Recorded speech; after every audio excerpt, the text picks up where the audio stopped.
মিনিটের জন্য এই ছবির মতো শহরটা যুদ্ধের সময় বোম ফেলার কারণে পরিত্যক্ত ঘোষণা করা হয়েছে। অর্থাৎ এখানে এখন আমরা এবং আমাদের ক্যামেরাম্যান ছাড়া আর কেউ নেই। অন্তত আমরা তাই জানি। আমাদের অ্যাডভেঞ্চার কি এই ছাদ থেকে শুরু হচ্ছে, কিন্তু আমাদের প্রথম উদ্দেশ্য হলো এই সিটিটাকে এক্সপ্লোর করা আর একটা বাড়ির মতো জায়গা খুঁজে বার করা যেখানে আমরা আগামী 7টা দিন কাটাতে পারবো। এই বিল্ডিংটা এক্সপ্লোর করা দিয়ে শুরু করলাম। দেখা যাক এই ধ্বংসপ্রাপ্ত বিল্ডিংটায় কি কি রয়েছে। আমার মনে হচ্ছে এই কাঠগুলোর নিচে মেঝে রয়েছে। সে একটা ভাবেই জানা যেতে পারে। ঠিক আছে, এটা পাগলামি। এটা তো জম্বিদের বাসস্থান মনে হচ্ছে। এটা দারুণ। একবার দেখো এটা। অনেক এক্সপ্লোর করার পরে আমরা এমন একটা জায়গা পেলাম যেখানে আমরা থাকতে পারি। ও মাই গড, আমাদের এখানে ক্যাম্প সেট আপ করা উচিত। তোমরা এখান থেকে পুরো শহরটাই দেখতে পারবে। তার সাথে এই রুফটা আমাদের বৃষ্টির হাত থেকে বাঁচাবে। আমাদের থাকার জায়গা খোঁজার পরে আমরা ছাদে গেলাম হেলিকপ্টার থেকে রেখে যাওয়া সাপ্লাই ক্রেট গুলোকে খুলতে। চলো এই ক্রেটটাকে খোলা যাক ক্যাম্প বানানোর জন্য। আমাদের কিছু গিয়ার চাই। এই ক্রেটের ভিতরে সবকিছু আছে যা আমাদের আগামী 7টা দিন প্রয়োজন। তোমরা যদি ভাবো এগুলোকে আমরা সিঁড়ি দিয়ে কি করে নিচে নামাবো, বলে দিয়ে আমরা এগুলোকে ফেলবো। চ্যান্ডলার, দেখো এটা একদম সোজা নিচে নামছে। ক্রিস, এখন স্লিপিং ব্যাগের বৃষ্টি হচ্ছে। চ্যান্ডলার, এই নাও আমাদের ডিনার প্লেট। চ্যান্ডেলার, ওটাকে পড়তে দিও না। দেখো কি সুন্দর নিচে পড়ছে। মজা অনেক হলো, কিন্তু এবার আমাদের সার্ভাইভের জন্য অনেক কাজ করতে হবে। কারা আগুন জ্বালাবে? আমরা করব। তাহলে আমরা বিছানা বাঁধবো। ক্রিস মার্কের সাথে আগুন জ্বালাতে শুরু করলো। আমি লক কেবিনের খুব বড় ফ্যান, আমার আগুন জ্বালাতে খুব ভালো লাগে। ইগল স্কাউট, তোমাদের কি বলেছি আমি? তখন চ্যান্ডেলার আর আমি ঘুমানোর জন্য কিছু জিনিস খুঁজছিলাম। এই গদিটা কি 100 বছরের পুরনো? এই তুমি একটা ম্যাট্রেস খুঁজে পেয়েছো? হ্যাঁ, কোথা থেকে? সেকেন্ড ফ্লোরের একটা কোণায় পড়েছিল। এটাতে তুমি শুয়ে পড়ো। Thank you. এটাকে র‍্যাপ করে নাও, না হলে পোকামাকড় তোমাকে জ্বালাবে। আমি এটাকে র‍্যাপ করব বারিটোর মতো। আর যখন চ্যান্ডেলার ম্যাট্রেসটাকে র‍্যাপ করছিল, আমরা তখন ঘুমাবো বলে ঠিক করলাম কাঠের দরজার উপরে। আমার মনে হচ্ছে তোমরা আমার থেকে বেশি কমফোর্টেবল হয়ে শুয়ে আছো। এখন থেকে পিঠে ব্যথা করছে। এই শহরে এখনো অনেকগুলো বিল্ডিং আমাদের এক্সপ্লোর করতে হবে। কালকের দিনটা দারুণ হতে চলেছে। চলো সকালে দেখা হচ্ছে। প্রথম দিনটা এই শহরে আমাদের সাধারণভাবেই কাটলো, কিন্তু সেদিন রাত্রিবেলা একটা অদ্ভুত ঘটনা ঘটলো। আমরা যখন ঘুমোচ্ছিলাম, মার্ক আর আমাদের ক্যামেরাম্যান কাঁচ ভাঙার শব্দে জেগে উঠলো, যেটা ক্যাম্প থেকে বেশি দূরে নয়। যেটা আমাদের ভাবাতে শুরু করলো যে আমরা ছাড়া সত্যি কি এই শহরে আর কেউ নেই। এটা কি ছিল? আমরা এক্ষুনি কাঁচ ভাঙার শব্দ শুনতে পেলাম। আমার মনে হলো আমি কিছু একটা দেখলাম। আর এই অদ্ভুত আওয়াজটা ছাড়া জোরে হাওয়াও আমাদের ঘুমে ব্যাঘাত ঘটিয়েছিল। তোমরা রাতে কেমন ঘুমোলে?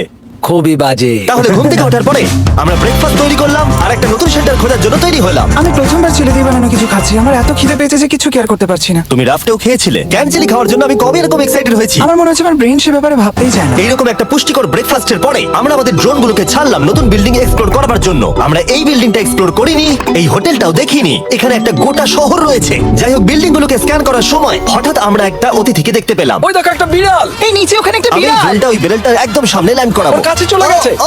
এই শটটাকে দেখো। দেখো, ও তো ক্যামেরা থেকে দেখছে। এই বেলটার মনে হয় বেঁচে থাকার কোনো ইচ্ছেই নেই। আমি সত্যি বলছি, আমরা একে অ্যাক্টর হিসেবে নিইনি। মজাদার বিষয় হলো যে আমাদের এখনো শেল্টার খোঁজা বাকি, আর আজ রাত্রে খুবই ঠান্ডা পড়বে। তাই আমরা চ্যালেঞ্জের জন্য একটা ভালো শেল্টার খুঁজতে বেরিয়ে পড়লাম। ও, এগুলো আবার কি? ও, এটা তো দারুণ লাগছে।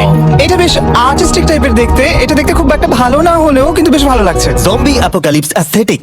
হ্যাঁ, ঠিকই বলেছো। দাঁড়াও, এখানে একটা পুল আছে। এ তো বিশাল বড়। দেখে খুব ভয়ঙ্কর লাগছে। তখনকার দিনে এটাকে ঠিক এমন দেখতে ছিল, এবং পরিত্যক্ত হওয়ার কয়েক যুগ পরে এটা এখন এরকম হয়ে গেছে। দাঁড়াও, এটাকে একটা সকার কোর্ট। এটা স্পোর্টস। এটা কি সকার বল? আহ, মরে যেতাম এক্ষুনি। আমার মনে হয় এই সকার বলটার আমার থেকে বেশি বয়স।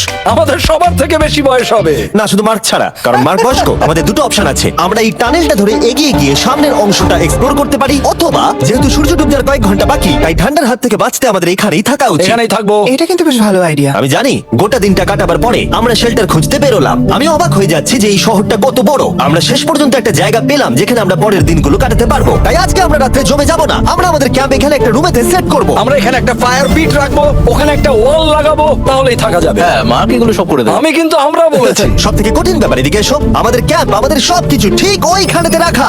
আশা করবো এখানে কোনো অসুবিধা হবে না, কারণ সেটআপ করতে অনেক কষ্ট হয়। সূর্য ডোবার সাথে সাথে তাপমাত্রা কমতে শুরু করলো, আর আমরা পুরোনো ক্যাম্পে এসে সবকিছু গোছাতে শুরু করলাম নতুন বেসে যাবার জন্য।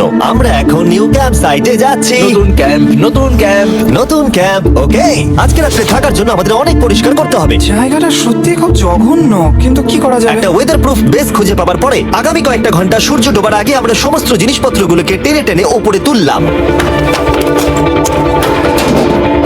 যেহেতু অন্ধকার দ্রুত নামছিল, আমরা নতুন বেসে সব জিনিসগুলোকে আনতে পারিনি। তাই আমাদের কাছে ছিল কিছু ওয়াটার ব্যাগ, কিছু ক্যান্ড চিলি, কিছু ম্যাট্রেস, আর তেমন কিছুই ছিল না। তোমাদের সবার নতুন জায়গা কেমন লাগছে? আমার বেশ ভালো লাগছে। এখানে কোনো হাওয়া নেই। এখানটা অনেকটা গরম। চ্যান্ডেলার, কি?